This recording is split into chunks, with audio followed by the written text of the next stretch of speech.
faces that I see here for the first session with Dr. Williams, and there are also some new faces. So I just thank each and every one of you for taking the time to come out for this very important discussion. And I say it's an important discussion because it is time that we do have conversations about the social and emotional health of our children. Oftentimes those conversations are taboo, especially in our communities where we don't believe that our children do need support, and they do. All of our children need support. So I do thank you for being here, and I'm also very lucky that we have the resources to bring in expertise such as Dr. Williams to speak to our parents, speak to our community members who are here about the importance of great social and emotional health for our children. And I always say that we'll take care of them academically here at the Greenburgh Central School District, but when it comes to social and emotional health, we recognize that we do need additional support. So I want to just thank also my board members for being here. President Warner is here, the school board, and I see Trustee Claudia Glazer. I know that there are other board members who are at a PTA meeting, and I'm hearing that the PTA meeting will probably come down here and join us, because I think this is such an important conversation. Community members and parents were here, those who are just interested in hearing from Dr. Williams. So I'm not going to delay any longer because you didn't come here to hear me, you hear me all the time. But you are going to hear from Dr. Williams. I just want everyone to know, because last time we did talk about some pretty confidential things. It is being recorded so that people can see it, for those who cannot be here, but there's multiple reasons why some of our neighbors cannot be here. So I want to make sure that everyone is aware. We do know that there's childcare upstairs should you need it. And if anyone does need translation services, our own Virginia Gill is here. Virginia, wave everyone who's here. And I just want to plug in a little bit about our commitment to social and emotional health in the school district. Ms. Gill was very, very instrumental in writing a grant for our school district so that we can continue to bring in additional resources to ensure social and emotional health for our children. So I thank you for that. All right, so without any further delay, I would like to reintroduce to some and introduce to others Dr. Teresa Taylor Williams.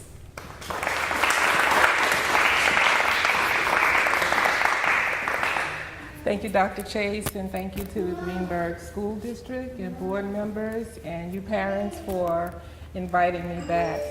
I think that when I came the first time, it was just so wonderful to hear about your children and to hear what your hopes and dreams are for your children and to discuss ways in which we can work together in order to combat some of the serious things that are happening on our campuses and how they affect our children emotionally and even how they affect us emotionally and behaviorally. So from the beginning, I want to say that I want to congratulate you. You have 2 weeks left, a little bit more, of the tiring, challenging, sometimes tearful, stressful job of being a parent. But you made it. You got 2 more weeks to go. You should give yourself a round of applause for making it all the way through. But seriously, it has been one of the most challenging years that I've observed, not having children in middle or lower or high school. And I can't imagine being a parent and sending my child somewhere where I just felt was perfect, and now someone has decided to invade that perfection that we've tried to establish for our young minds. So I thought it would be good to speak to you today, and at the suggestion of Dr. Chase, about what we do with our children this summer. Because our minds are not easily shut off from all of the stimuli that we take in every day. And our children take in stimuli that we know about and that we don't know about. They have experiences that they tell us about, and then they have experiences that they don't tell us about. So some of the things we're very cognizant of, but some of the things we don't know. And in addition to that, we cannot see these things through the eyes of a child. And I know that there are multiple grades of parents sitting here, but when I use the word child, I'm talking about anyone under the age, in my household, that's 21. You're a child. And so whether you have children in high school or nursery or elementary school, we are talking about young people who are still needing our guidance, they're needing our protection, they're needing our advice, they need our support. But right now in this environment, they really need to know that we can provide them with safety. You know, over the past year, we have had 101 school shootings, shootings that were considered mass shootings.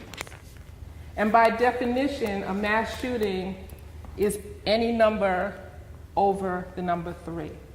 And that's sad. Because if you think about it, we are now counting how many bodies of children and teachers and support staff that have taken wounds that have ended their life. And they've taken these wounds from another child, from someone that was a student, for someone that sat in a class next to someone else's child who was their friend, who by all means was just okay.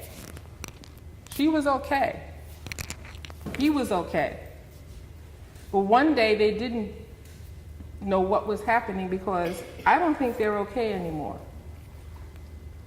I talked about last time covering up and uncovering your child, physically uncovering them, not letting them hide behind a mask of a hood, a mask of too much clothing, a mask of not speaking to me, a mask of not sharing your day. Quiet is not comfort. Quiet does not mean everything's okay. For me, quiet means everything is not okay. And so as we go forward and we leave school the end of this month, you have a bigger responsibility than probably you had during the school year. I remember the absolute last day of school multiple times, having 3 children, going through elementary, middle, and high school, driving them to school, driving to meetings, picking them up, running to work, coming back, PTA meetings, packing lunches, fighting with the bus driver. You pulled up too early. No, you're late. Me chasing the bus. And just exhausted by the end of June. But you can't. You can't get tired. Because your child is not going to get tired. If school ends June 30th, the next day, they're in your face saying, well, what am I going to do now? Well, go find something to do. Like what? I remember saying to my mom and my grandmother, I'm bored. Well, why didn't anybody warn me not to ever say in my house that I was bored? You're bored? What does that mean, you're bored, Teresa? Well, I don't have anything to do. You have nothing to do. Normally I'd be in school. It's 8:30. I'm going to be up for 12 hours. And we're going to find something for you to do every one of those hours. What happened? What happened that we feel that we can't tell our children to clean the bathroom? What happened that we can't give them a list of chores? Mine were written down and stuck on the refrigerator. Summer for me meant you were going to learn every day. You're going to study in the morning. You're going to go to some kind of program.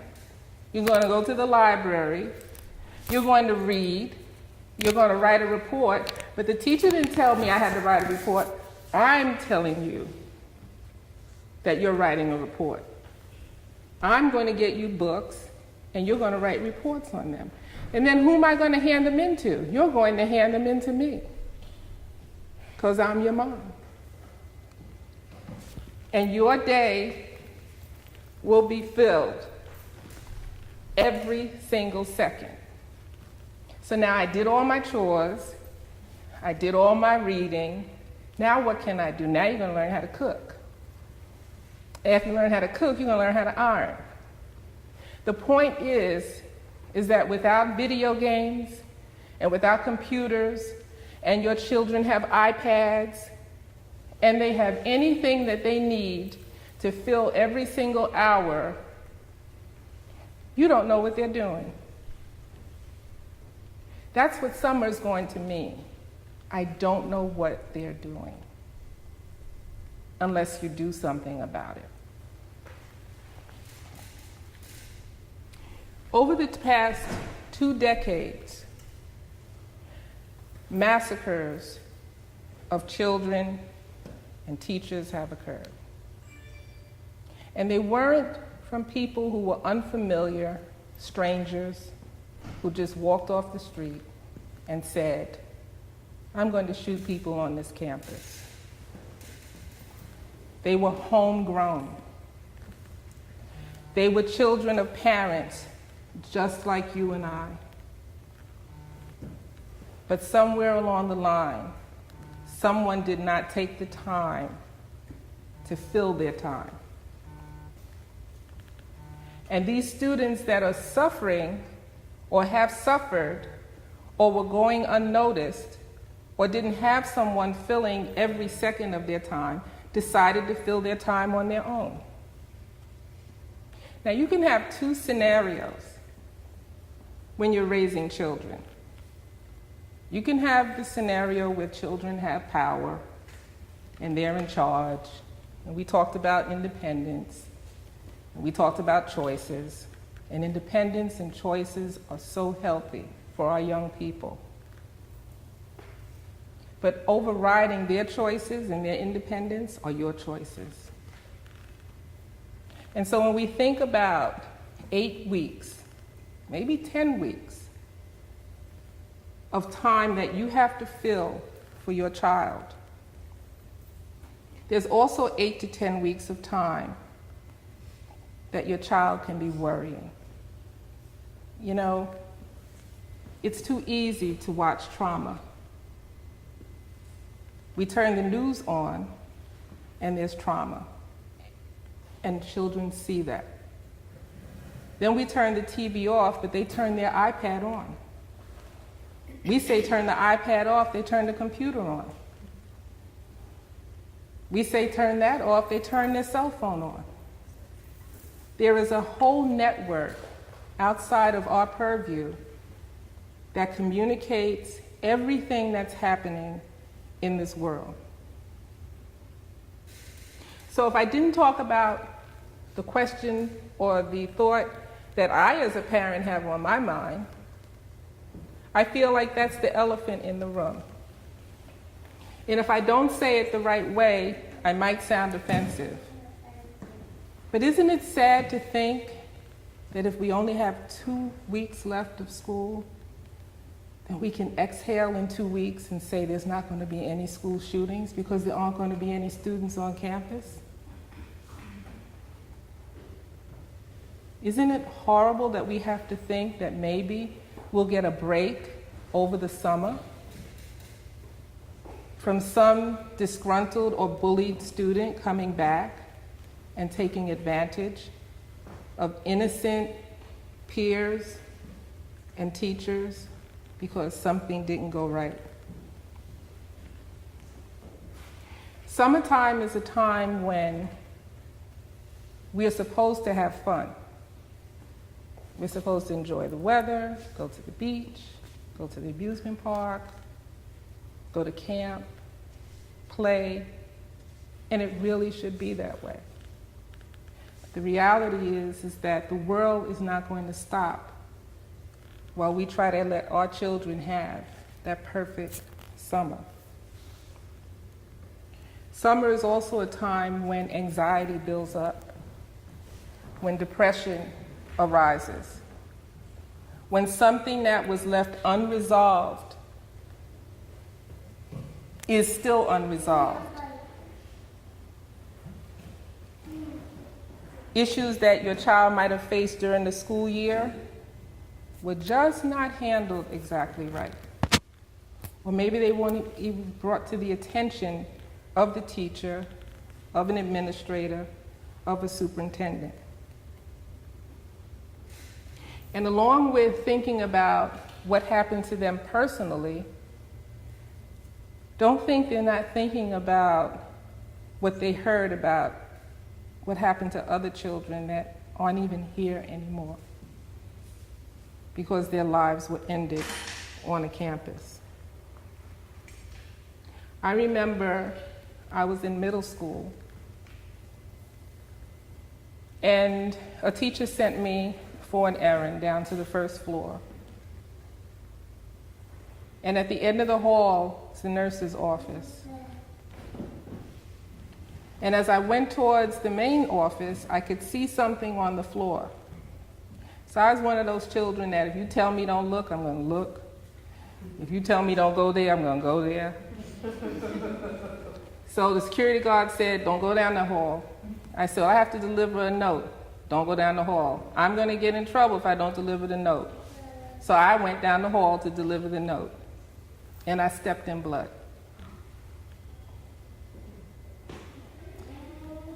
And a student had been shot in the schoolyard at lunchtime. And they had drug his body into the nurse's office at the end of the hall. But they did not have time to clean up the blood. I am ancient now, and a long way from how old I was in middle school, but I still close my eyes and see that scene. You see, these are the things that we have to be concerned about. Oh, it'll pass. She'll be okay. That incident changed my life forever as a student, as a child. I had not seen blood. I had not heard of anyone getting shot, and this happened in school. What happened to me? I started getting anxiety. I started getting stomach aches. I started being panicked. I didn't want to go out at lunchtime. I didn't want to go into that schoolyard. My life changed from feeling that everything was okay once I'm in school to something can really happen in school that's very bad. So you have children who have gone through bullying this year, maybe gotten into a fight, maybe did not get the grades that they thought they were going to get, maybe did not perform on the team as well as they thought they would, and ran into all of the issues that children go through every day at their job. This is their job. This is their place of employment. So just like you go through your day and you go through all the machinations that happen, and when you come home, you just sometimes feel like you want to explode, but you know how to verbalize what's going on. You call a friend. My boss was horrible today. Somebody hit my car. I had a fight in the supermarket. And you're releasing what happened to you because we're adults, because that's what we talk about. But think of your same situation and now your child is going through it. And they know that somebody's being bullied, they're being bullied. Somebody hit me, somebody beat me up. I was watching TV before you came home and I saw students with their arms out like this,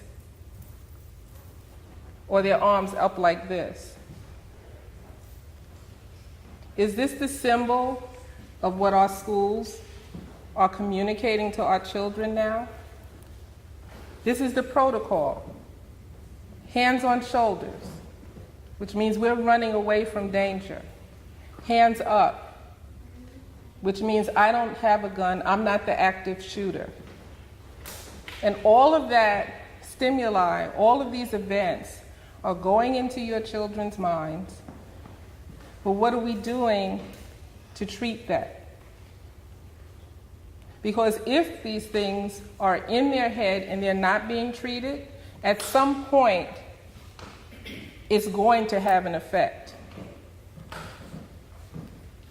And there are many signs of students that are in distress, but you only see the signs if you're looking for the signs, if we're not too busy to see the signs. And September to June, we have multiple partners. We have Dr. Chase and her staff. You have your building principals. You have the guidance counselor. You have the teachers. You know securely that anytime during the day, an adult, an educator, administrator has eyes on your child. But just like I said, we're going to applaud ourselves because we only have 2 more weeks of this. Now we're going to get a little tense thinking about, but I have 8 weeks of not having those eyes on my child. And what am I going to do about it? So how do we deal with summer? Think about what your summer was like. Did you have a job? Did you do schoolwork? Did you work in a family business? Did you go to camp? Did you have an organized, structured existence? Because that's truly what we need.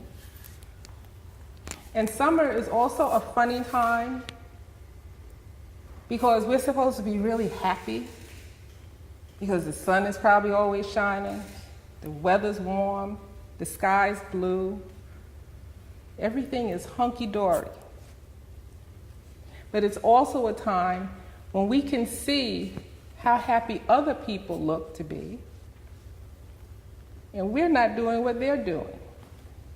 And just like you see that, your children see that.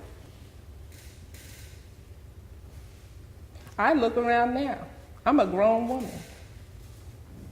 I look on Facebook. People go on vacation, going to Hawaii. I'm going to France. I'm laying at the beach for 2 weeks. Well, why am I not? I'm working.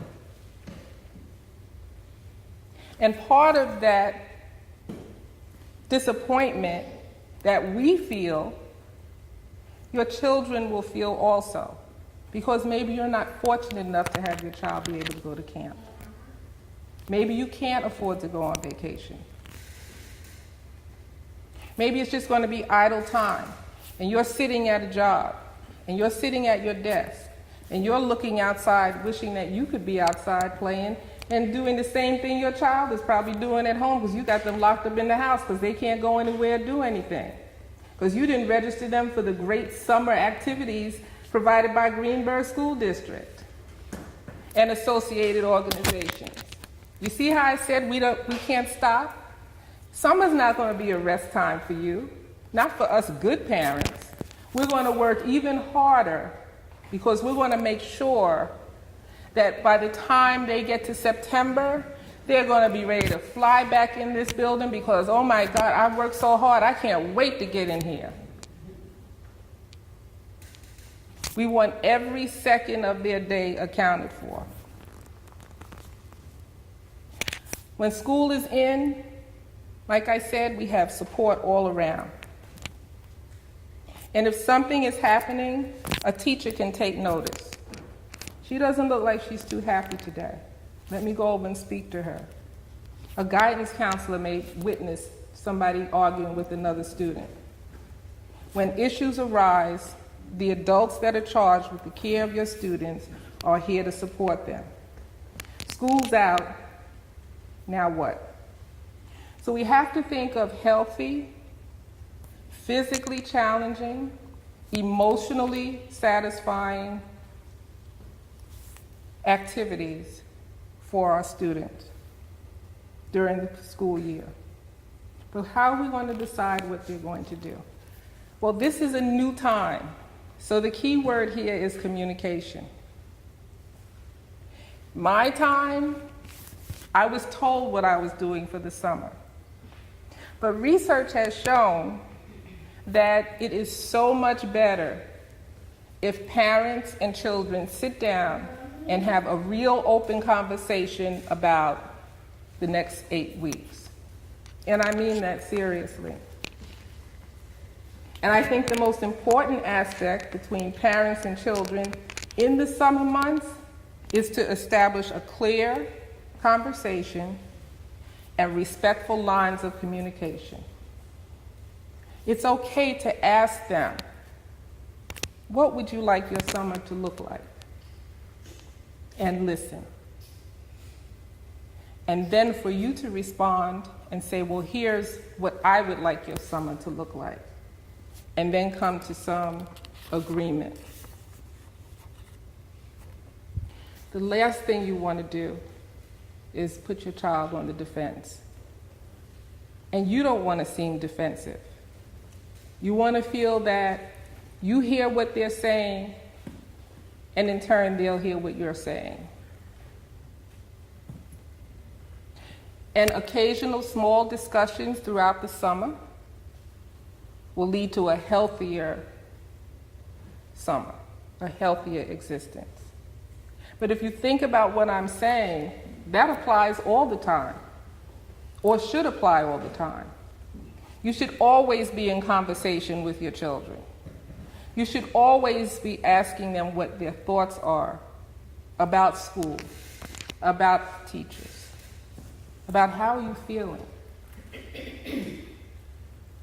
So summertime should not be the first time you have this conversation, but if it is, it should be the stimulus for multiple conversations throughout the school year, throughout their lives, really.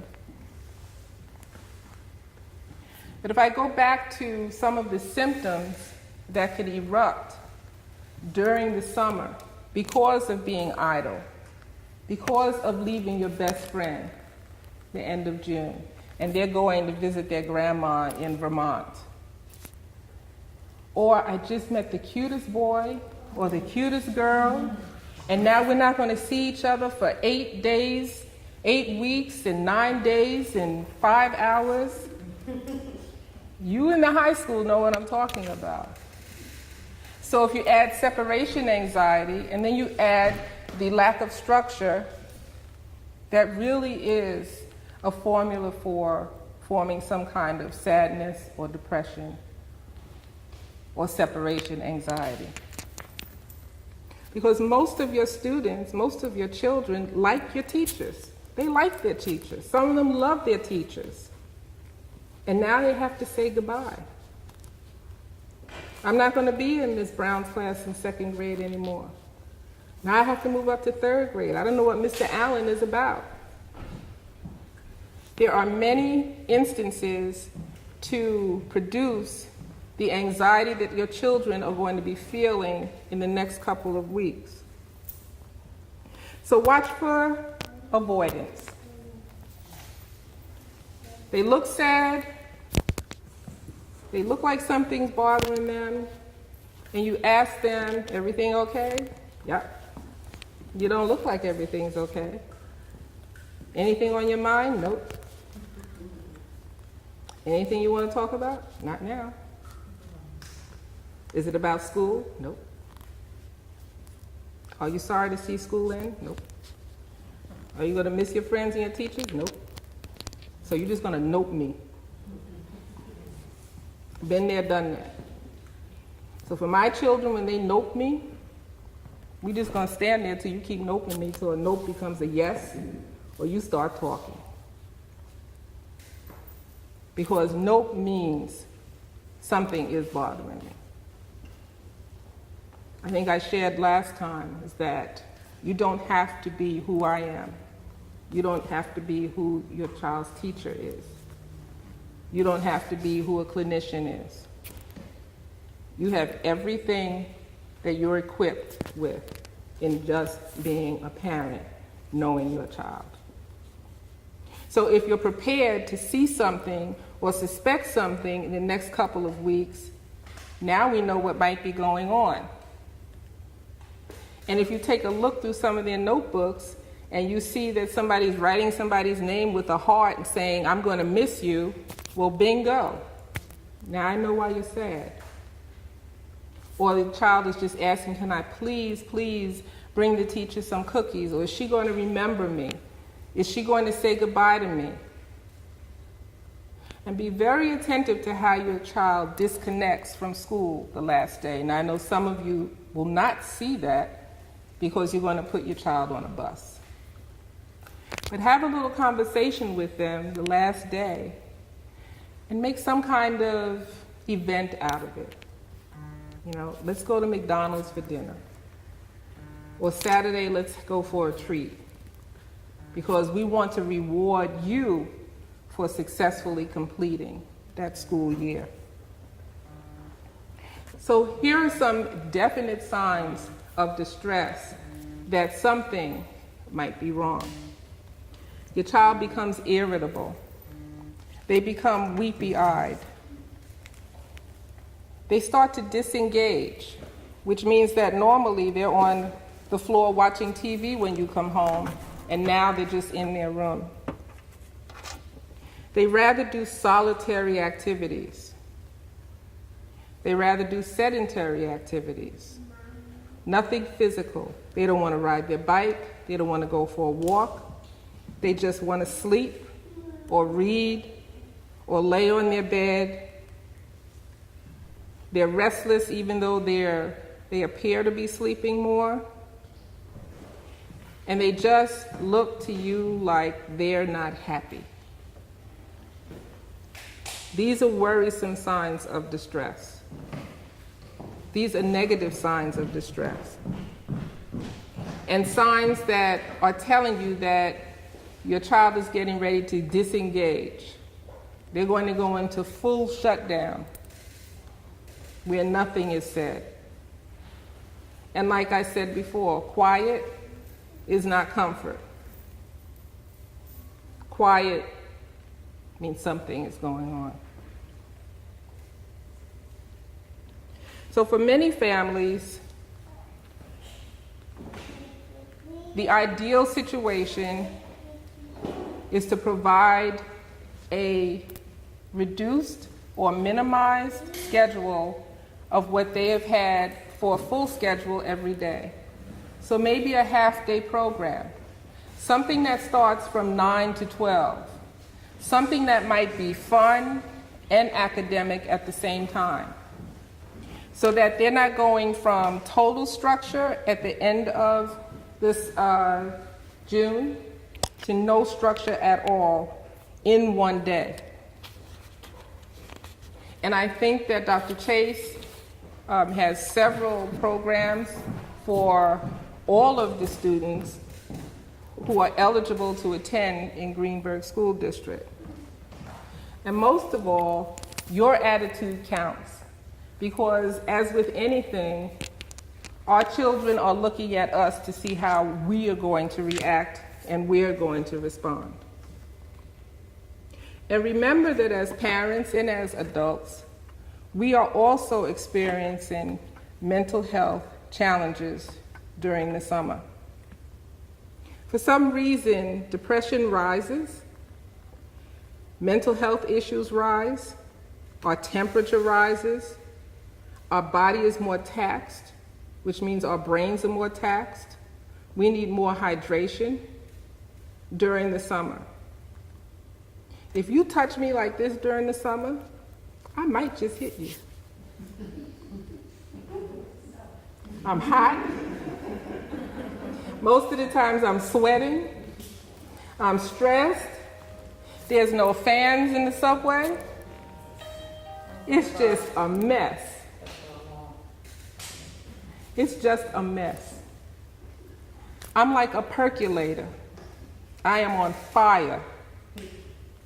Let fall come, that's my season, and I start to calm down. Well, you're laughing at me, but research says it goes for all of us. Summer is just a time that we are just all on, ready, set, go. And we have to think about being that way with our children. We have to calm it down. And they're watching us. And so just like I recommended things and techniques for your children, you need that too. There's an alliance on a mental health and mental illness. And there is a mental health issue called seasonal affective disorder. Research thought that we would only go through that in the wintertime. As the sun sets earlier, it gets darker quicker, there's less light, it's cloudy, it gets dark around 4 o'clock, the nights are longer, and we just want to pull the cover over our heads and just cry. But now they've applied seasonal affective disorder to summertime. And I was right. It is the heat and humidity that drives us crazy. It makes us just feel like our temperament is just off, like we are just not balanced. And if we are feeling like that, do you want somebody pulling on you as soon as you, Ma. My daughter used to come in and tell Ma, but Ma, what are we going, Ma? And so our children are watching us, and you can't go and just scream. We have to take it down and be ready, because you know what? They waited all day to tell you something, because what don't they have anymore from 9 to 3? School. So you're coming through the door ready to take a nice cool shower and sit down with some lemonade or some ice water, put your feet up and watch TV. And they're saying, but I didn't do anything all day long. Take me. That affects us too. And we start to get depressed. And we start to get anxiety, because you're saying, I can't meet the needs of what my child needs right now. I'm trying to work. I'm trying to make sure they have something to do at home. And this is the reality. So here's a good technique. I'm going to ask you to make a plan board. And we're going to do it together, you and your children. And it's going to go from Sunday to Saturday, with everybody's name on it. And everybody's going to have an activity, everybody's going to have a chore, everybody's going to have responsibilities, but most important, everybody is going to look forward to some kind of family activity. So if you do your plan board, the components of it should be academics. Under academics, you should have summer reading. You should have a study period. You should have that great thing that I had to do, writing a report. And I'm talking about from elementary school to high school. And one of the key components is going to be something to look ahead to fall. Now, I don't know how my mother found out, but somehow she found out, and I think she used to have secret meetings without me at school, because she knew what was coming in September for the next grade. I mean, I couldn't figure it out. Ingenious, right? No. I'm sure that here at Greenburgh, they would welcome you investigating what's going to be coming for the next year. What can my child work on this summer? What would you suggest? And that's part of preparing for fall, because part of what I wanted to prepare you for this evening is that we want to get our children excited about coming back to school.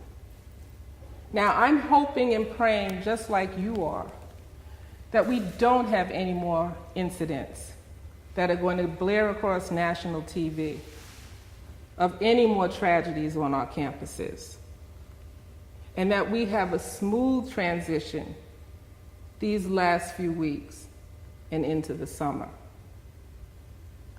But part of our agenda for the summer must be to be a cheerleader for our schools, to be a cheerleader for engaging our students in activities and conversations that assure that school's going to be great in September. We want to minimize the impact of what has happened over the year that was negative, that was frightening, that was scary, that was horrific. And we want to engage measures that will allow our students to take a glance away from what has happened that was so horrible to what we can look forward to in the fall with smiles on our face, ready to go back. But let me get back to the planning board. On this planning board, you want to put social time. If you're lucky enough, you want to plan a vacation or a trip. You want to give them a visual. This is what we're doing, of something to look forward to. But in each thing you do, try to relate it to going back to school.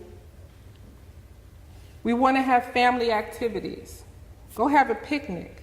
Go to an amusement park. Go visit friends. You need it too.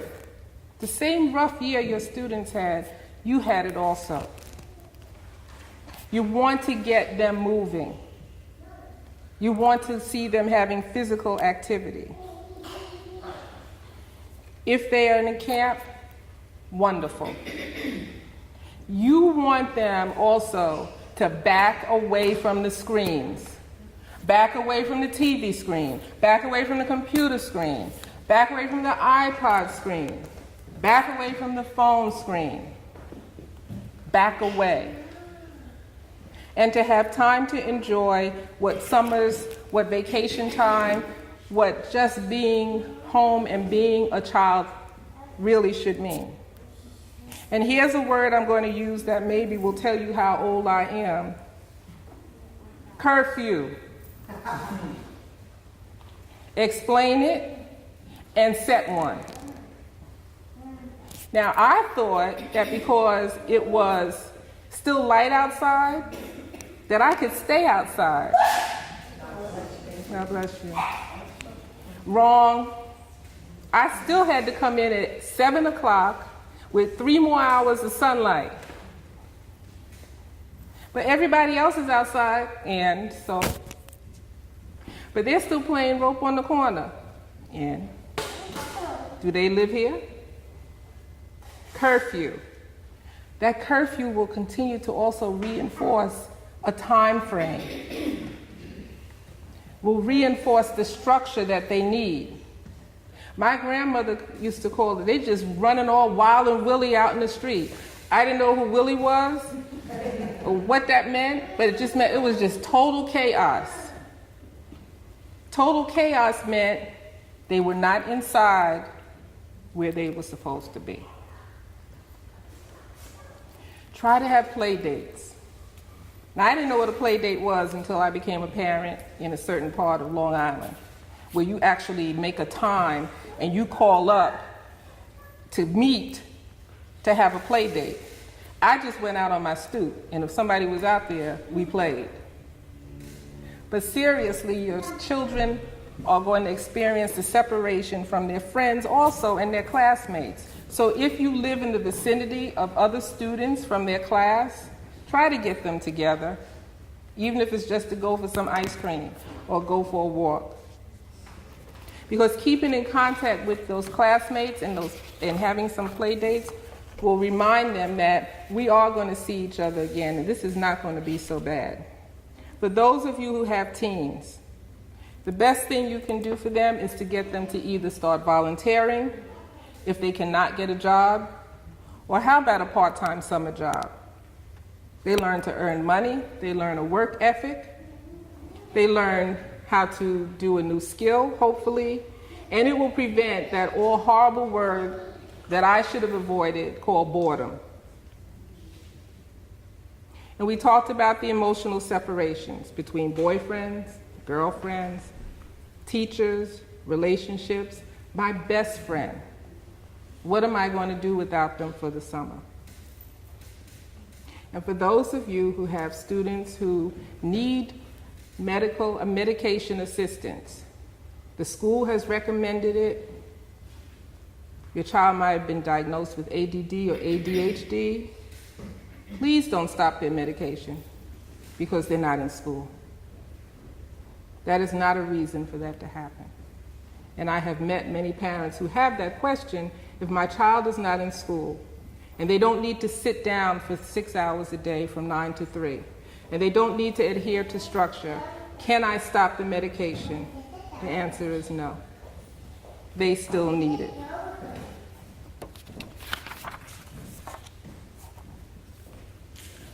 So I want to wrap up with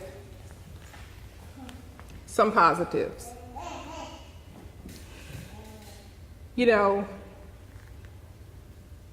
for children, life looks very long. They look back to September, and it's like we're looking back 5 years.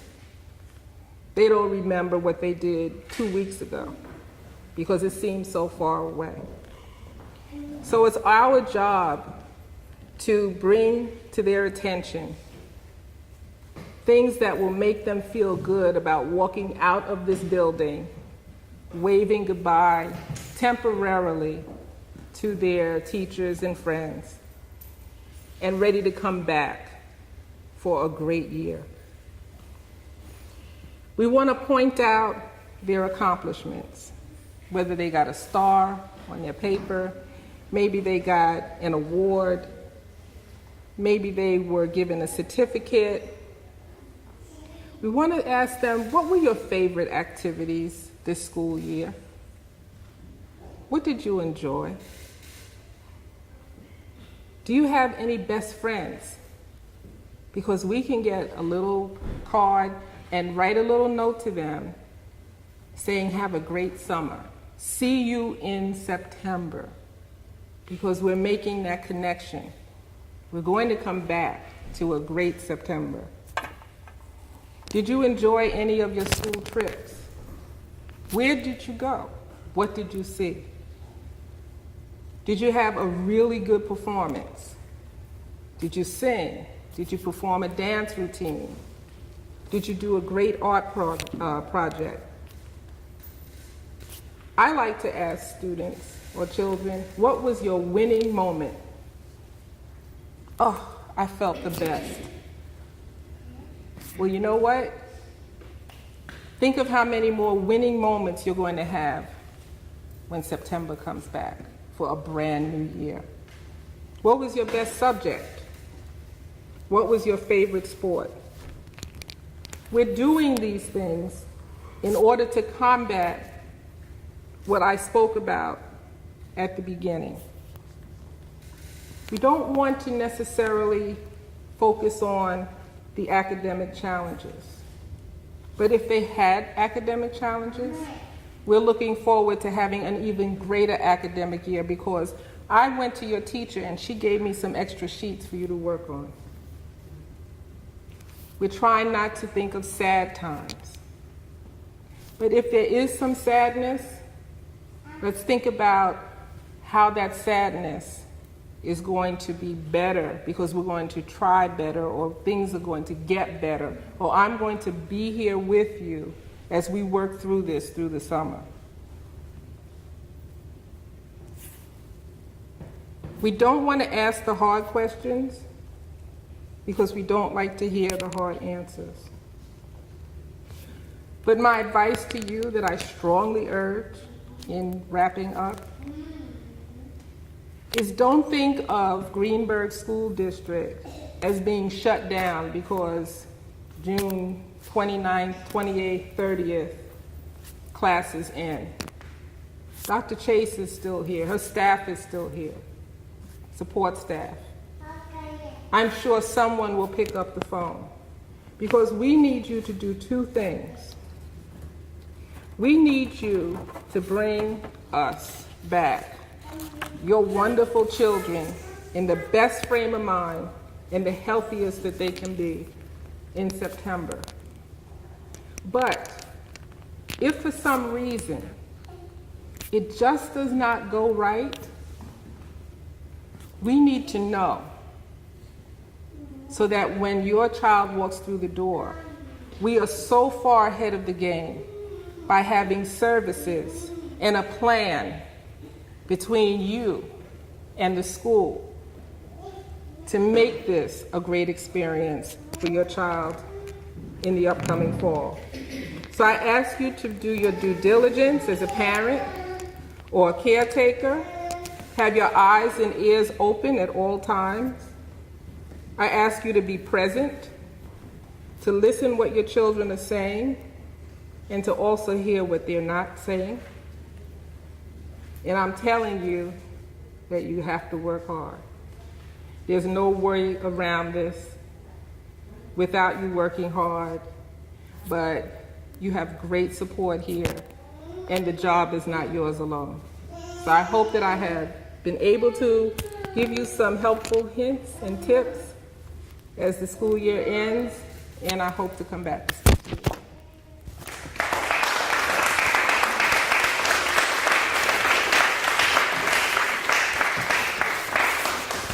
Chase? Oh. Any questions? Fall anxiety. So we've actually done all of it. I was fortunate. My daughter managed to go to camp, and we would plan out what she wanted to do, and she wanted each year to do something a little more difficult than the last time. So she was a local kid. She wanted to go to sleepaway camp. It was her idea, and it was fine. We did all that. Each year when we got to fall, just when school was about to start, there was this huge amount of nervousness because it's not past schedule where I have a lot of control anymore. It's back to school. How do you deal with the nervousness that happens just before fall, just before you get back to school? Well, I haven't suffered through school anxiety myself, which I didn't just suffer through it going back in September. I suffered through school anxiety every day. And most of the time, my worst episodes were on Sunday evenings. By Sunday afternoon, it was all eyes on me.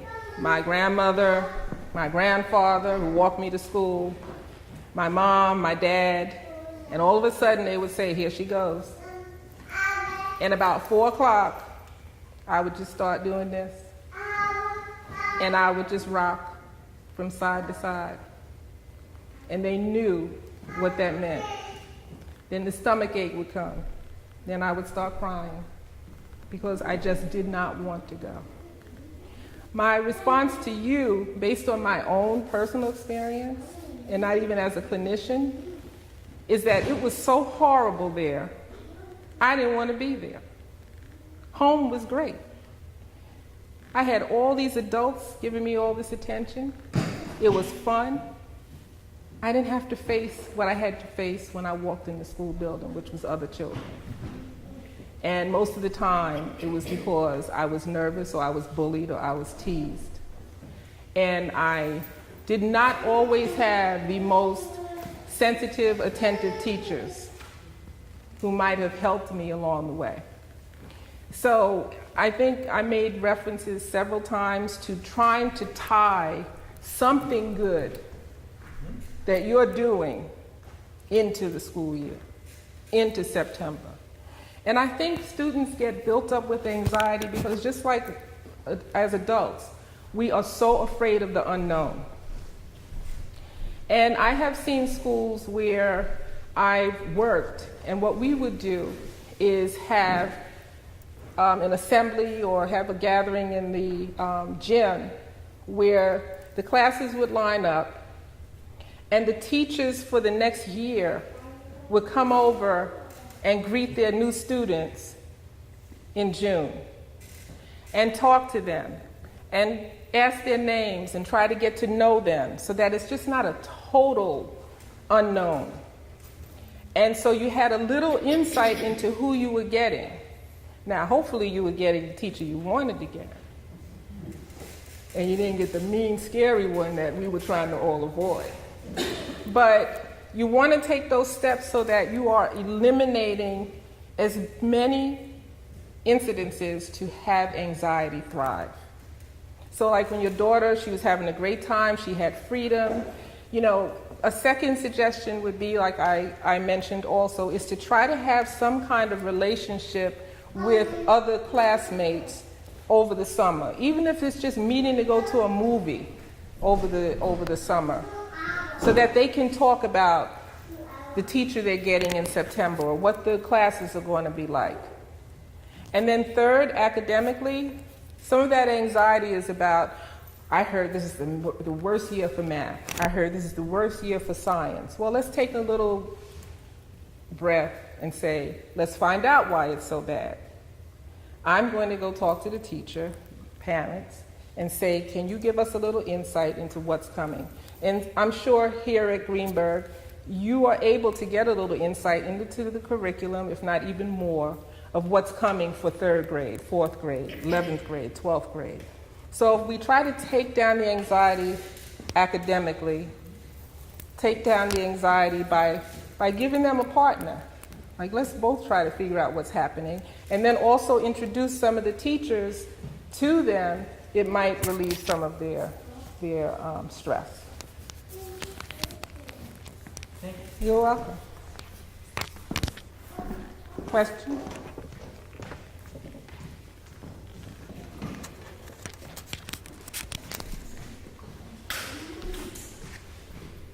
You have a question?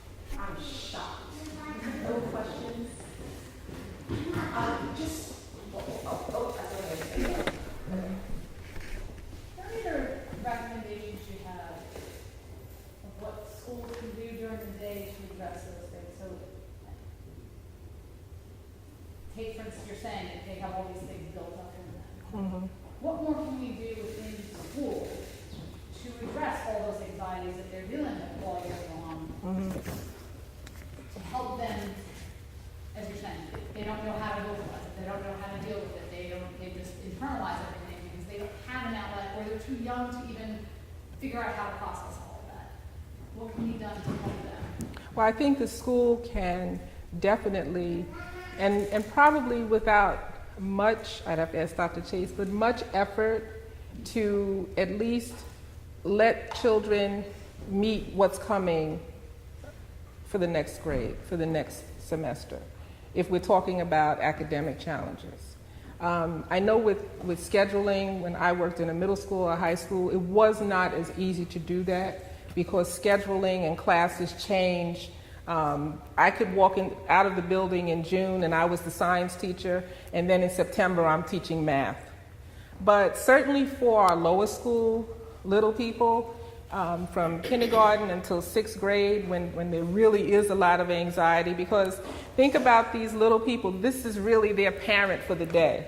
Every day I'm with them, and now I'm leaving them, and they have just loved them and nurtured them, and there's no way I could possibly have a teacher as great as I had for 1st grade. Well, we're going to show you, yes, we have many great teachers. So probably having more interaction or some kind of event that they are able to sit down and rotate and meet the other teachers in the grade. I also think that students worry about, especially in kindergarten, elementary school, is, am I going to have anyone else in my class that I know? I know that was big with my children. Well, the whole class is moving together, but they put me in the other section. What? Why did they put you in the other section? I don't know. But now everybody's going to have Mrs. Brown and I'm going to have Mr. Miller. Well, why? And here I go charging through the school door. Why did you take just her out of the class? Well, her grades were great, so we're putting her in the higher class. Oh, okay, bye. You'll make new friends.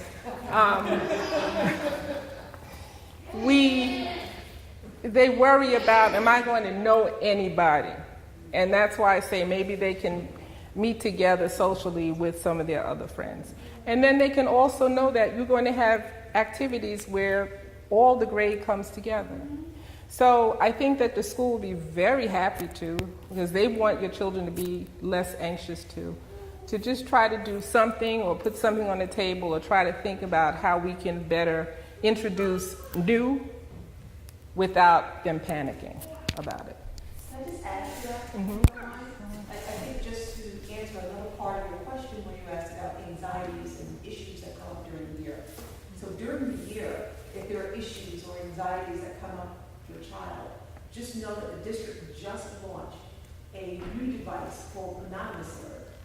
And all of you should know what that is by now, correct? You've all received my letter about Anonymous Alert. I have to tell you, it's working. Thus far, we've launched it June 1. We've got about 10 different alerts, and they primarily come from the elementary school, where the children can anonymously share what their concerns and anxieties are. You as parents can use this device too. So it's not limited to kids, it's open to everyone who's part of our school community. So if you think that your child might be experiencing something, and you want to let us know, you don't want to put it in an email because emails can be foiled or whatever reason why you don't want to, or you're afraid that it might get lost with all the emails that people get, you can use this. We get the alert and we'll respond to it immediately. So if a child is experiencing bullying, let's say, or there's teasing, or if a child knows that another child is experiencing bullying or teasing, they can actually put it in a message, send it out, we get it immediately, and we don't even have to know who's the sender. That's why it's anonymous. So it sort of dispels, kids all know this story. You know, snitches get stitches, and kids don't want to tell on each other, right? It dispels all of that because I will never know who you are unless you put at the bottom your name, and you don't have to. But you are just letting us know anxieties that you have, if there's cases of cyberbullying, if you know someone else is being bullied, you're being bullied, or if there's something irregular that's going on and you want us to know. If you're having anxieties yourself and you want us to know, you can use this where it's almost a safe place for kids to express themselves before they actually have a face-to-face conversation with an adult. So we ask you to use it. It's going to be active. It's going to remain active. Use it. Yes, question. I don't know how you feel about this, but I'm thinking that if schools create safe group spaces, you know, clubs where kids can join and do a similar thing, and then a reading club in those elementary schools, and that provides an environment, and it has an adult that oversees it and have attended adults. That provides an environment for kids just in the downtime, they're doing something that they like to do, to kind of talk. Even in classes, when you're doing classwork, if they're doing more group work, that gives a child kind of space to release their thoughts. I think that I'm a big proponent of group activities. I teach college courses and as a university professor. And each one of my classes, no matter what topic I'm teaching, I always have one of my required activities is a group project. And I usually have the group project begin the second week of college and it's not due until the end of the semester because I'm forcing you to make a friend. I am pushing you to speak to someone. And I have an activity, just like I did in my lower school classes, of you must be able, by week 3 or 4, to tell me the name of the person sitting next to you. And I've watched this dynamic. You know, oh, Dr. Williams treating us like babies. You know, why are we doing a group project? I hate group projects.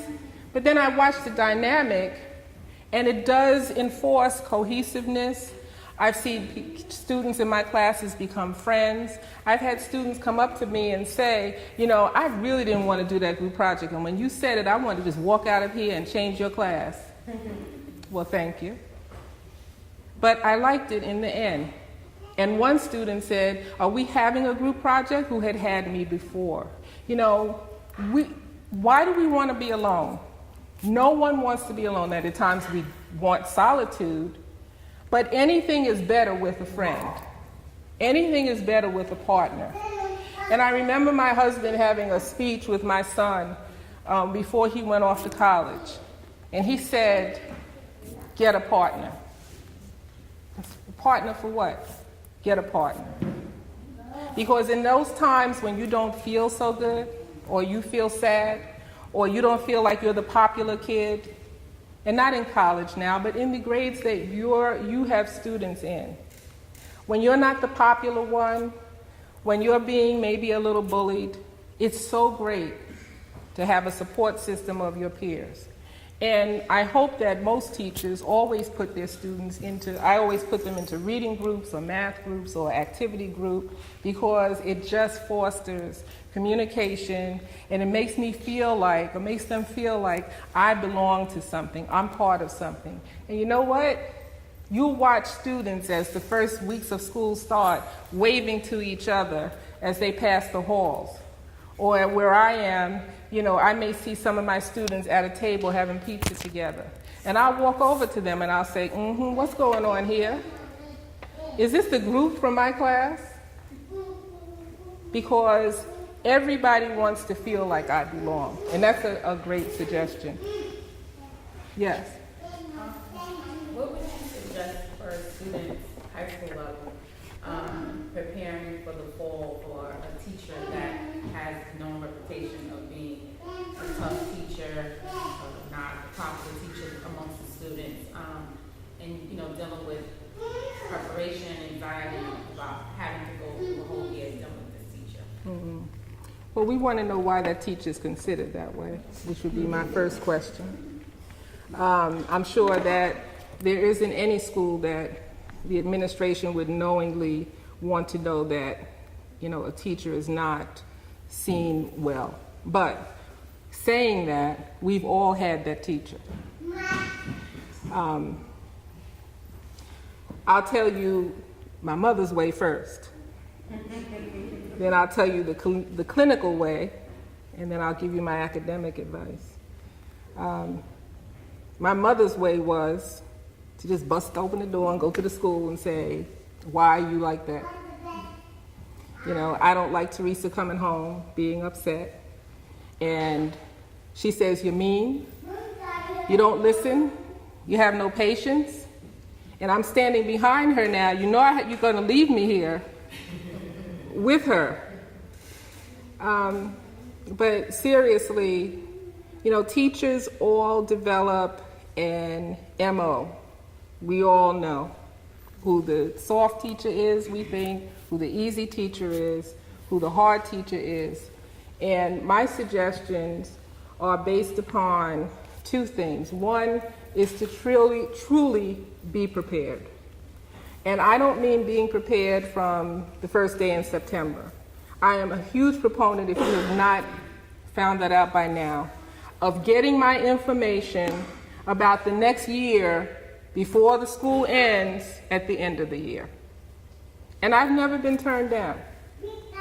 I've either gone through the guidance counselor or I've gone through the department chair, and I've said that I would like to have some insight into what is coming for this class. I have heard certain things about the teacher, and I've had candid conversations with the department chair. And my child has some trepidations about being in that class. The other thing is to make your child feel like they are prepared and strong enough to be in anyone's class. It's not a popularity contest. We all went to school and got our bachelor's degrees to be able to teach. And I'm going to be very honest with you. There are teachers and then there are teachers. I love to teach. I just love to teach. There are people who teach, and then there are people who love to teach, and on top of that, they love children. And I can't say any more than that. I'm a teacher. I love kids. I love to see them successful. They know I love them, and I get the feedback from them that says, you know what, I'm doing a good job. So will we all get teachers who love kids? Maybe not. We'll all get bus drivers who love driving that bus? Maybe not. But you hope that there's a way to have your child be successful in that class, no matter what the motivation of the person is getting. And I always said to my children, don't tell me the teacher doesn't like you. I don't care. Do you have the notes? Do you have what you're supposed to study? Okay. Can you write the report? Can you pass the test? But I know they don't like me. I don't care that they don't like you. Pass the class, be prepared, do your part, ask your questions. And in saying that, having been on so many sides of being a teacher or an administrator or a parent, feel empowered.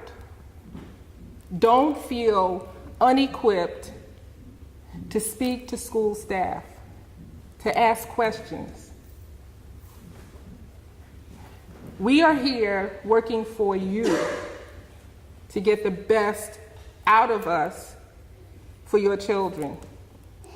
You are allowed to ask about academics, teaching, instruction, curriculum. Am I right, Dr. Chase? That is all public information that you are allowed to ask. You even know how much we make. So if you know how much we make, why can't you ask us what we're teaching in the classroom? Feel empowered. You are the advocate for your child as well as the advocate for yourself. This is their building, but this is your building too. This is your district too. You have just as much right to know everything that's going on about it and voice your opinion and get the answers you deserve. And now I've gotten on my soapbox, I'm sorry. Questions?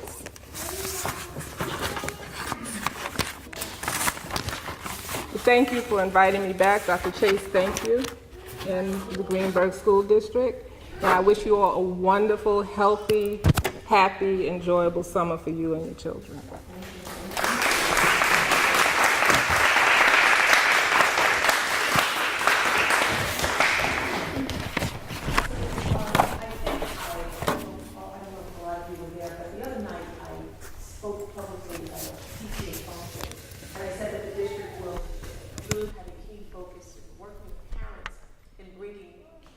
Workshops such as this to our community because we do need it.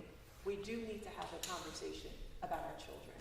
We do need to have a conversation about what it is that our children experience, and we do need additional support and resources. I shared at the beginning of the meeting, and not everyone was here, I want to reiterate that again. Virginia Greenburgh, who works for our school district, participated in helping to apply for a grant that will provide us with additional resources so that we can bring more emotional, social support to not only our children, but also to the adults, because we can't do this alone. You know, and as I said at the beginning, Colby, you weren't here, honey. I got your kids academically. I think we've put together some fantastic programs. The kids are coming home speaking Chinese. Your kids are doing all kinds of things with STEM. Your kids are about to graduate with an IB diploma from this school. We've got them down pat. We're about to start a new OUT program. Wonderful things that we have in place. But we need your support, and we need your help with the social emotional, because that we can't do. There are things that are happening in your world that the school needs to know in order to support your child. We can't do this alone. We can't make assumptions. You have to encourage your children to speak to an adult they feel like they can trust when they feel like they're in trouble. And it may not be their classroom teacher. It could be the school social worker. It could be a school monitor. It could be someone whom they feel that they can trust, and that person will then make sure that that child has the right resources. I can say this legally.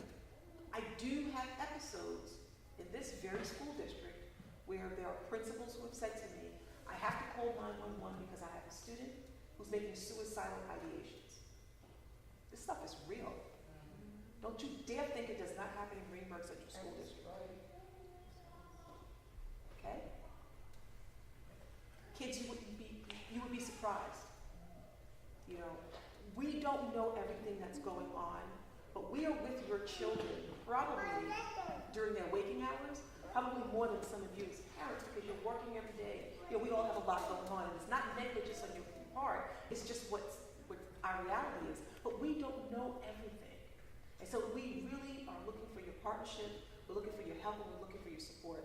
We have got to focus on the social emotional aspect of our children. and we've got to spend a lot of time. So I'm going to be asking you all to come out to these meetings. I'm going to be asking for your feedback. I'm going to be asking you again to bring a friend, like I asked you last time. Bring a friend, bring someone to these meetings so that we can have these conversations. We're going to make the investment, but we need you to do your part to help us because we can't do this alone. I cannot afford to have another empty room like this. Because I've had meetings in this school district where the rooms were packed.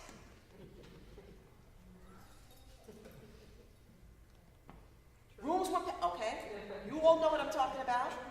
I need to see those same people sitting right here because we're talking about kids. We're talking about helping these kids to become healthy adults when they leave Woodlands High School. Because that's my job, is to prepare them. And we talk about the whole child, well, this is really educating the whole child. So again, I thank you all for taking the time. It's a beautiful Thursday evening, and you all could be doing anything else, but you're here. And I appreciate your time, I appreciate your effort. And I hope that we will continue to have these discussions and these conversations when school returns. Because if it's okay with my school board, and I don't want to put them on the spot, but I have about 3 of them here. I had 4. 3 of them here. I'd like to bring resources such as Dr. Williams back, to have different conversations. My board president just nodded, yay! To have different conversations, but this time maybe it's based on what Ms. Maris indicated, who is a clinician. Elementary parents, secondary, tease this out because our issues are different, okay? Our issues are different, and maybe we can have more direct conversations about what's happening with our children. So please, yes.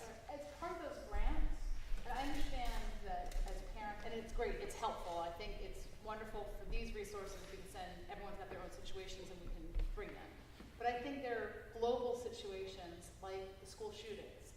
As part of those grants, can we have forums for the kids? Can we have assemblies for the kids? Because we're still not addressing, we're still having to pull things out of them. We're still having to wait for them to come to us. The club's great and everything, but a lot of kids won't say things proactively. So can we have more things for them to just globally address anxiety as a general topic? 100% with you. Do you want to speak on that a little bit, Virginia? So I think what the plan is something to do in September is really bring more empowerment groups to the children, and I really need the feedback of the parents, the community, of really what is it that we want to see and grow within our children. I think it's really important to really take away the stigma of mental health and really have this real conversation about mental health. It's real. It's real. And we shouldn't steer away from that. You know, as children, we used to say, no, we don't talk about it. Yes, we're in a real world. We need to talk about these things. And we need to educate our children. So I think it's really important to have these groups, young empowerment groups, and have our children educated on these real issues. So I'm really looking forward to really collaborate with our parents, our children, our community, and really spread awareness on this. And so does the grant also include the social emotional supports for the young people, for our students? Well, it's more of the mental health first aid, youth mental health first aid, and that's to provide training to our staff and our community. But I think we should add for additional support in bringing it to Yes, I agree with you. Absolutely. I Because our can say- children do. Sorry. I've seen these things like that. And our children are oftentimes more readily available to speak to people other than you.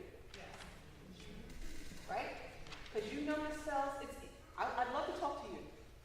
But I'm more comfortable sharing something with someone else who may not necessarily be as subjective as I think you might be, as my parent or as my guardian. So I think having those outside resources in school are going to be very key. So I'll be working with you because that's something we definitely need to do. So I'm sorry. I love that the hands are going up now. I was going to say, the youth mental health first aid training in my agency offers that as well, and it's something that I'm really pleased to hear that that's being offered, so that's fantastic. Yeah. Beautiful. Yeah. Thank you. Yes, Mom. Well, you said sometimes our children, they like to speak someone else but not to us. And then it probably will be our friend or someone we know. And then that friend tells us, you know, your child told me this. So how do we talk to our child about it? Because they're gonna say, well, I told you, like friends, I talked to you like in confidence, and then you speak out, so I know, well, I don't wanna have confidence anymore with you guys. I'm going to defer that question to the expert. I'm a doctor of education. So, I'm telling everyone. So I'm going to defer that to the expert. You know, I think we're talking about confidences. Yeah. And we want to have our children feel like they can have total confidence in us. We also want them to feel like they can have total confidence in someone other than us. Because sometimes when we're talking, they just hear the wah, wah, wah, wah, wah, which I've heard, and I'm sure many of you have heard. In fact, you can just see when their face shuts down and their eyes are looking at you, but their head is not there. I think you have to gauge the situation. And you have to thank the person that's sharing the information. It's always good for our children to think that if I can't reach you, if I feel uncomfortable telling you, I have someone else I can tell. Because it really doesn't matter on a certain level whether they tell you or they tell your sister, they tell an aunt, they tell grandma, but that they feel comfortable sharing what has happened with another adult. And my suggestion in your case would have been, and I don't know what the incident was, but if it was not something that was tragic and life-threatening, to go back to your sister or your friend and say, you know, maybe she feels comfortable talking to you about this. I would be happy if you could keep talking to her about it. And if you feel like it gets to a level where I need to come in, then I will definitely step in. I'm not talking about suicide ideation or cutting or harm to themselves, because then that has to be reported. And that has to be reported to someone like me. What I do and what I enjoy the most is helping young emerging adults. And my practice has somehow conformed into helping young emerging young women headed for adulthood. And there are a myriad of stressors and challenges and issues that are bombarding this population. And so I am another source. So if you don't have a family member who's talking to your child, then I encourage you to get a professional person that they feel comfortable with. And I emphasize comfortable because therapy only works when they like the conversations they're having with you and you feel like you're being effective with them. And especially with our children. I went to a therapist at a very young age, and you know, I sat and looked at him and he looked at me and he asked me why I was sad, and I said, because I'm sitting here with you. So that went nowhere. So when I use the word therapist, it could be your clergy, it could be a family member, it could be a friend.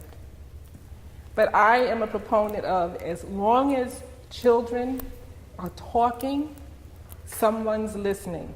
And as long as they're getting it out, someone is attentive and someone hears what you're saying. Now, on the flip side of that, if it's something as serious as pregnancy, sex, bodily harm, harm to another, any kind of a threat of injury, signs of depression, unrest, severe anxiety, that's when I take a leap. Okay, I'm going to jump over everybody who told me this, and I'm going directly to you. Please tell me no. I'm going directly to you. I'm going directly to my child.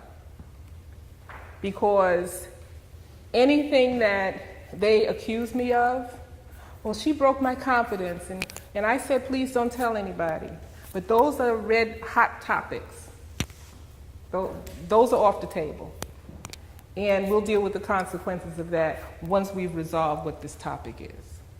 But so you have to have a balance. Is it a life-threatening, devastating issue, or is it something light that you feel comfortable allowing someone else to talk to your child about? Yes. And I think also it's important for the children to be educated on when those things are more serious and that Yes. they need to reach out to another adult. So, my daughter's in 6th grade going into 7th grade, and as we're talking, she's whispering to me because we had a family incident where a family member of ours actually did attempt suicide, and she's an adolescent, and she told her friends, not her parents had no idea what was going on. And so when this all unfolded, and I'm talking with the mother, it was a serious suicide attempt. She was unconscious in ICU for a while, and the mother contacted me, and I was going to the hospital, and I struggled with whether or not to tell her because she's 12, She knows what I do, right? We have conversations, but I still, as a parent and a clinician, I still was afraid to have that conversation with her.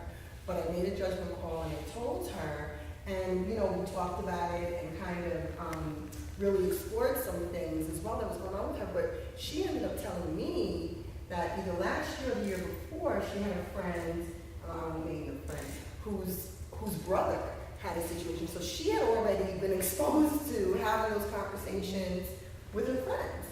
And I had no idea, and she knows what I do, and we talk about things all the time, but it's important, I think, to also educate children on, and I know in health they do talk about these things also, but for the children to have tools and be aware of when it's time to send an anonymous alert, or it's time to grab the teacher or call or tell their own parent, because sometimes they know first if the child's going to harm themselves or someone else.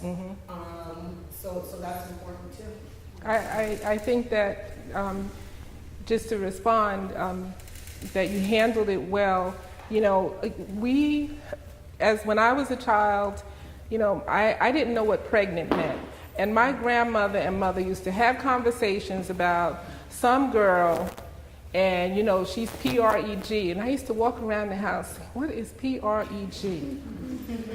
P-R-E-G. And they would spell things. And then they would talk in Pig Latin. And as soon as I walked in the room, everything stopped. We don't have that luxury anymore. Because just like you think that you're protecting her from knowing that a student in her class made a serious attempt at suicide, that's going all over Instagram, Facebook, Tinder, whatever these other things are. And you're still thinking, I'm going to protect my child because they are only 12 years old. They are only 10 years old. But I just reviewed a case of an 8-year-old boy who successfully killed himself. Suicide is not easy. Suicide is learned and it's studied. It's informed. For a child to be able to pull off a suicide, a successful suicide, did not mean that one day they woke up and said, I'm going to swallow a bottle of pills. They saw it somewhere. They knew, I feel horrible today. I'm never going to feel good again. Nobody loves me. Nobody's listening to me. Nobody cares. Let me just throw myself off of the bridge. Let me just down these pills that I saw somebody else do at a time or another, or I saw it on a TV show. Parenting is not in a cubicle anymore, where I was so sheltered and people were spelling around me and writing notes and speaking foreign languages. I'm getting all the other information off of my phone. So we can't really be the buffer that we want to be. We can't say, I'm going to not tell you because if I tell you, then you might try it yourself. You can't be fearful like that. Anytime an event happens that gets attention in any venue, we think of copying it. So we can't be held hostage by the fact that someone may decide to copy it, because you have to weigh the balances. Do I want to tell my child and educate them? And if I don't feel I'm comfortable enough discussing this issue with her, then I know what the next step is, what I should do. And most times, many times in our community, certain communities, we feel coming to someone like me is an admission of failure. Or it's an admission of, I don't know how to do my job as a parent. I'm ill-equipped. Or my child's crazy. You're not crazy. You're temporarily dysfunctional or under distress. We're temporarily suffering. So we have to err on the side of being courageous and saying, I'm going to face this head on, because I'm sending her to school the next day, and 20 other kids in her class already know what I've been trying to hide from her. So I need to just go ahead and have this discussion with her. And if you feel better, then have it in the presence of someone who's trained to answer the hard questions, and maybe questions you don't know how to address. Yes?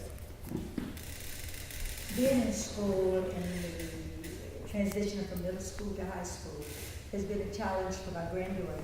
And one of the biggest things I found is she likes everybody. She likes to be friends with everybody. So everybody's not going to be your friend. So as a parent, as a grandparent, you have to be vigilant of their actions. You have to see your child when they're sleeping, make sure they're sleeping okay, see the changes in their movements during the day and in the evening. So because I was a guidance counselor, she definitely tell me things that she think I'm going to go through the school and see Mr. Smith or see the guidance counselor. Say, Mommy, man, I don't want you to be a snitch. Well, sometimes you got to be a snitch. So you got to be a brave snitch and a sneaky snitch. So I put my guidance hat on. I found that some of the friends she had let her down sometimes. She shared secrets. And then she said it was bothering her, but she didn't want me to come in. So what I did, I said, I put my guidance hat on. I went to the parent, and I called the parent before, and I said, we need to talk. There's some issues that the girls are not able to manage, and we need to talk. And we did. We brought the girls down, and it was the best thing that I learned how to use the phone, because she taught me how to use it, and we hugged, and it was great. And then another little group who wanted to say that, she's friendly with everybody, but sometimes she doesn't know that these kids are not the nice kind of kids. So they wanted to go and have a talk. So my point is, it's the best thing that children sometimes work it out. But they want to go to a restaurant. So I took them to a restaurant just yesterday. And so I told the owner I will bring these girls in. They wanted to chit-chat. I gave them some words that they want me to stay. They said no. So I left. I went shopping. And I was sneaked back in. He said, everything okay? They were laughing and hugging and said everything had been resolved. But sometimes the children can work things out themselves, and especially when they are 15 and 16. And sometimes you don't want your child to be hurting inside. And it's the little things like that can build up to bigger things if you don't nip it in the bud really early. And it hurts when the friends they trust are not their friends anymore. And they have to learn they don't need a lot of friends. One friend is enough. Sometimes you don't need that friend, you just need an acquaintance. But they don't understand that. But we bridged that gap because they're all working together this summer in the summer program.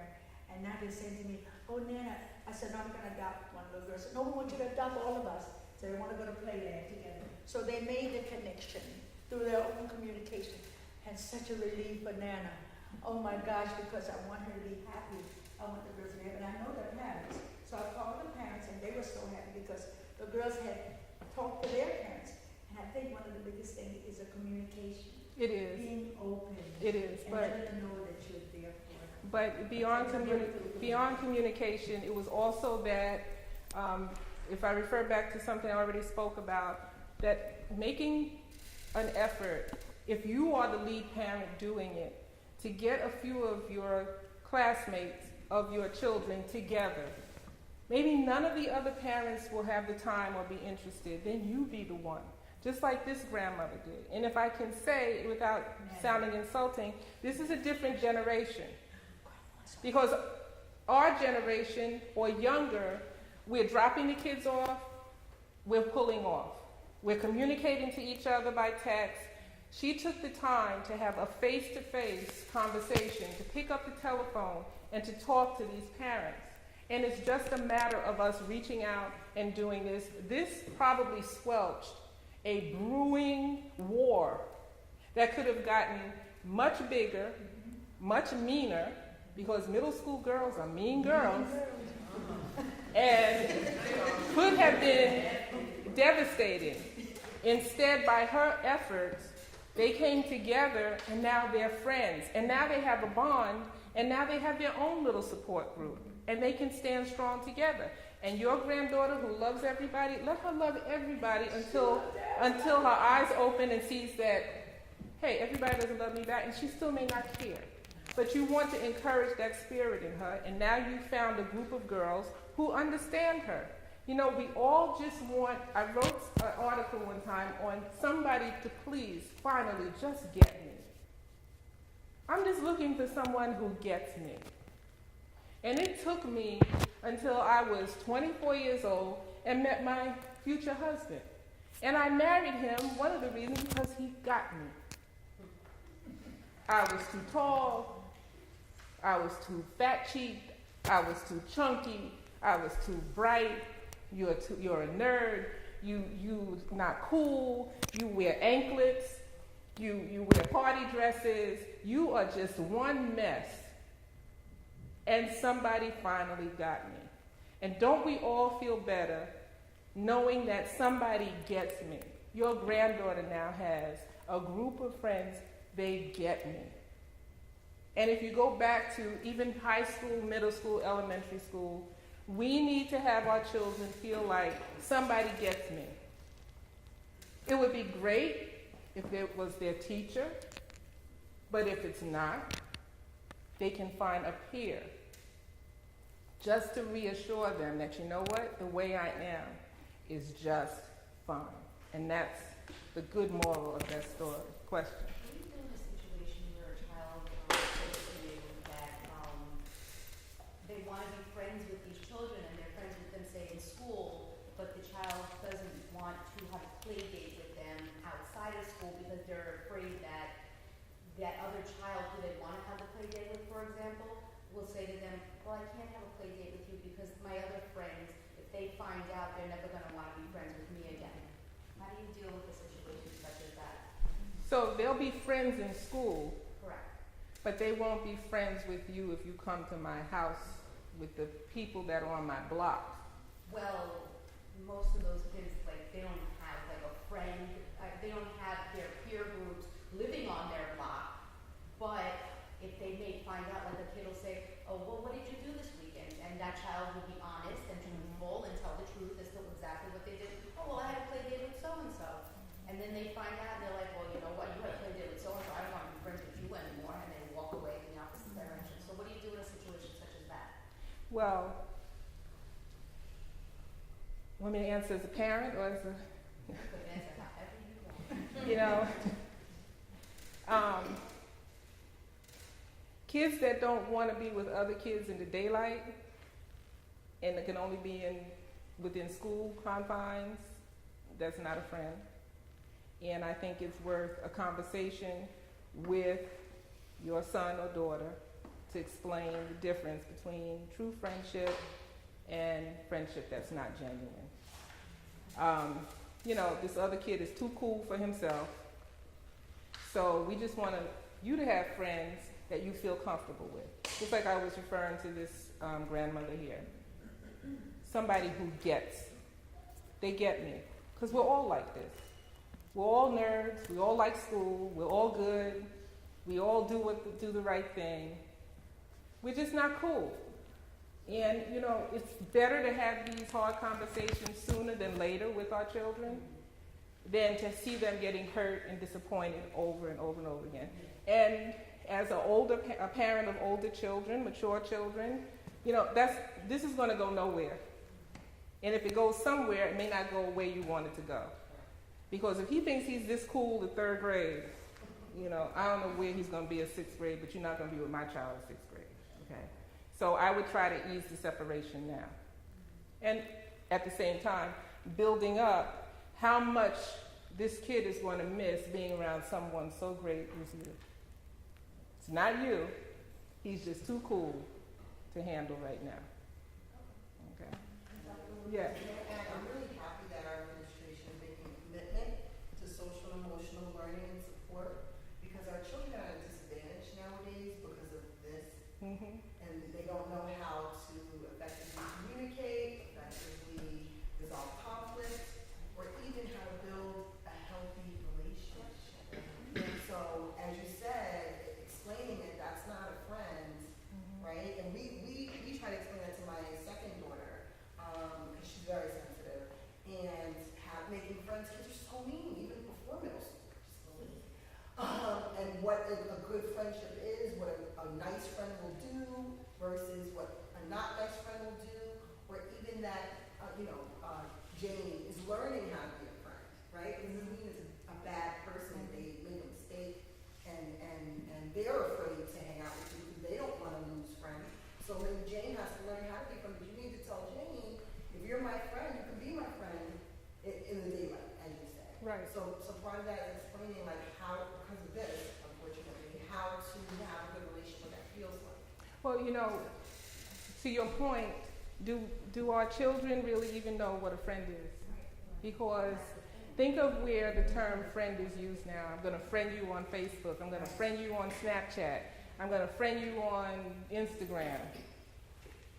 What does that mean? You check me, you follow me. You know, we have no relationship other than friends. I look at adults my age, and I'm amazed that they have 4,000 friends on Facebook. Who knows 4,000 people?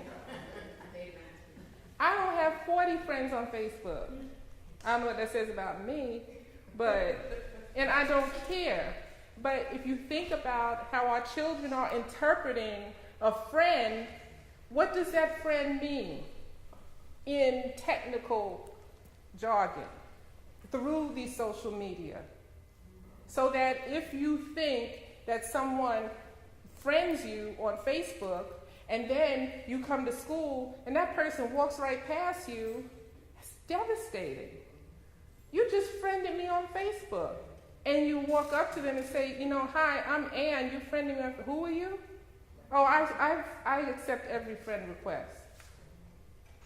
So we don't even have a good definition of what a friend is for this generation. We knew who our friends were. We knew who the people were who didn't like us. They made it clear.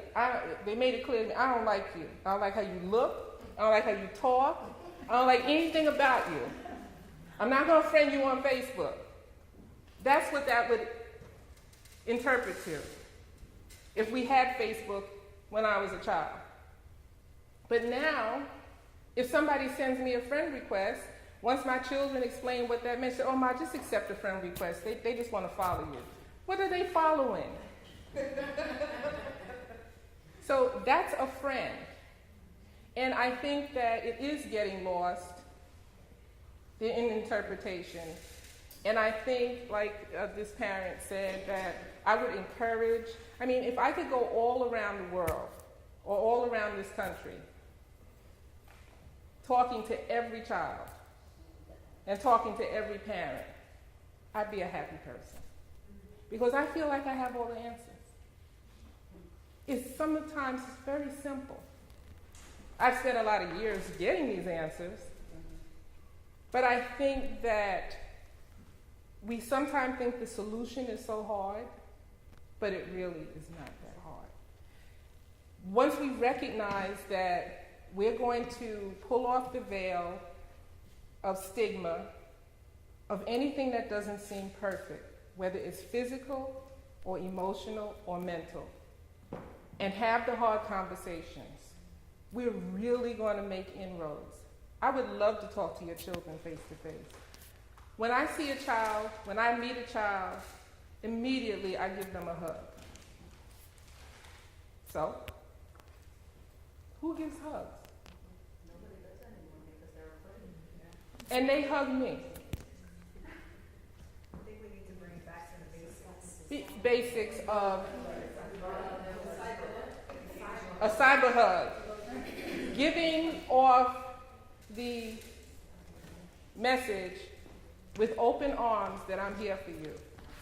When I have my young people come that I work as a therapist with, I greet them like this, with arms open,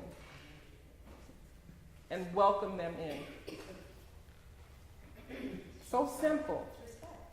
And I'm giving them respect.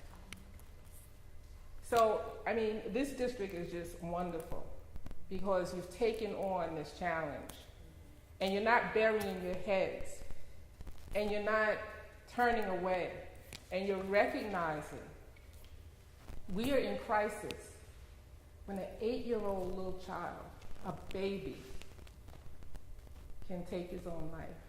What did he see? What did he miss? Who didn't see him? Who didn't hear his cries? Who didn't look at that little face and see that something was wrong? That's what we want to eliminate. You're doing a wonderful job because you want to do something about it. We have to remember that we can't put our heads in the sand. We have to face the fact and make mental illness just like any other illness. And I teach my psych courses, I said, if you injured or any part of your body hurt, if you left me today and walked down the steps and got hit by a car and your knee was busted off of your leg and you're bleeding profusely, would you go for help? Or would you just take a piece of cloth and tie it around it? And they looked, are you crazy, Dr. Williams? No, I'm asking you. I'd go to the doctor and go to the emergency room and get help. Well, if you don't feel good from the neck up, what are you going to do about that? Well, that's different. Why is that different? Because people will know. What will they know? They'll know that something's wrong with me. And that starts the problem. So if you think you tell someone that you don't feel good up here, then they're going to tell other people, and then that leads to the road of another life lost. And that's where our young people are now.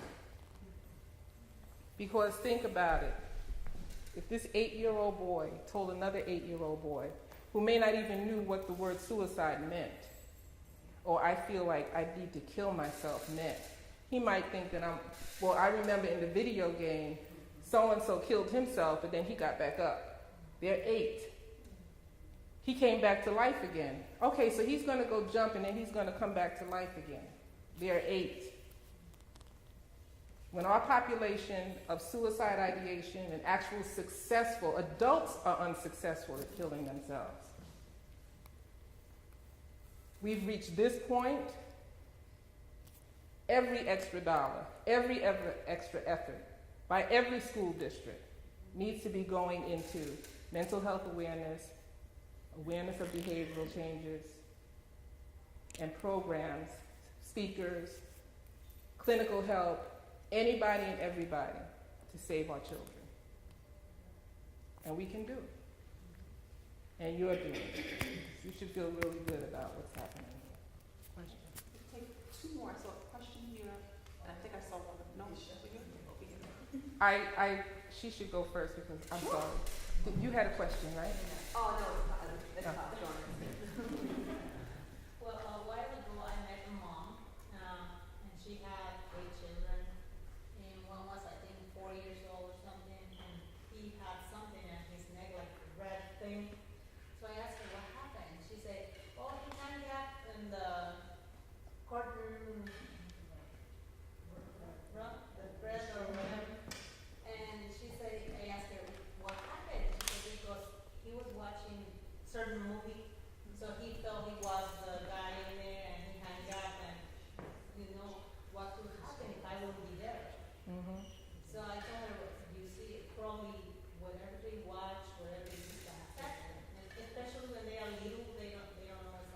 Right.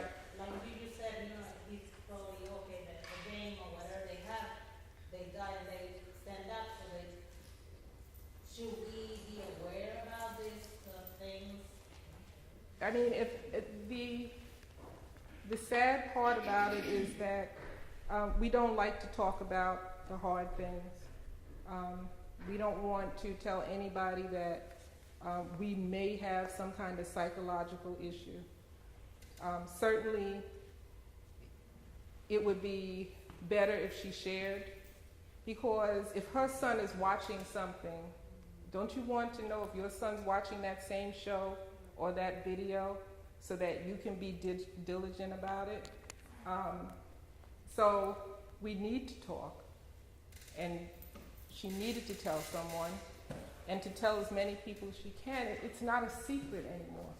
I want to wrap up on I wrapped up once already. I want to wrap up on something that is very, very dear to me and made a great impact and really changed the face of what I do, in thinking that I really am put here on this earth for something. Almost 10 years ago, I contracted a serious illness, and I went for treatment. And when I went, there was a nurse there. And being the person that I am, I said, I'm not doing this. I'm not coming. I don't want to be here, and acting like a spoiled child. And I walked out of the office. And this person grabbed my hand and said, if you will show up the first time for this treatment, I'm going to come every time that you come, and I will be here every time that you get this treatment. And she said, I don't know, I'm looking at you, and something is telling me that we were brought together for another reason. Okay. So fast forward, I did it 3 years later. I remained close to this person. And we really didn't really have a close friendship or do things together, but we just kept in touch. And I got a phone call one day. And I wasn't going to pick up. I wasn't going to answer that call. But I stopped everything I was doing and I answered the call. And I could hear her mumbling. And she said, and I said her name, and she said, yes, it's me. And she said, I can't take it anymore. And she hung up. Now, I had never been to this person's house. I didn't know her family. I didn't know her children. I didn't know phone numbers. I just knew where she worked. And that was about 9 o'clock that day. To make a long story short, she said something to me about a location, and I called the police. And I was in another state. And my entire ride of coming back to New York was on the phone talking to the police and trying to find someone who knew this person. She had taken enough medication that her blood pressure was under 100 and under 10. She was body cold. But they found her, broke the door down, and I remember waiting in the hospital for her to come in. I didn't recognize her. Her body was distorted. 4 years forward now, we're still friends. And she said that she knew that she wanted to change her mind. And she could only make one phone call. And I was it. Because she knew that I was the kind of person that would not stop until I found her. This is what we want our children to know about us as parents, about us as being responsible for them, that through hell or high water, you will not stop and you will not let anything stop you to save your child. I am so glad that someone looked at me like that and thought that I had the wherewithal to save a life. And after that situation, I realized that I really do serve a purpose. This was not just about getting all these degrees. And I've committed my life to it. But what I leave you with is that if not you, for your child, whether they hate you, yell at you, I don't like you, I don't know you, I don't ever want to see you again, you are nothing to me, don't care. I am the one who will always go through hell and high water to save your life. And that's what I leave you with.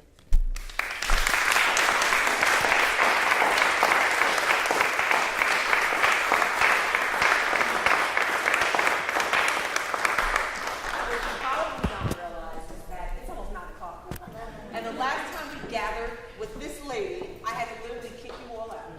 So I'm going to do that again. The children are getting restless. I can hear them upstairs. And some of them are probably coming downstairs, but I thank you. And just know that in the fall, we will meet again, and I ask that you please bring a friend. And what we're going to do, I'm going to work with Virginia, and I'm going to work with our clinicians here in bringing the resources also to our children. Because our children need to have an outlet, they need to have more than what we have, because I wish I could hire more social workers, I wish I could hire more psychologists, I just wish we could do those things. But if I can bring in other resources for our children, then that's what I'm just going to have to do. So I thank you, parents. If you have any recommendations, suggestions, or resources that we haven't looked in and you know of, don't hesitate to contact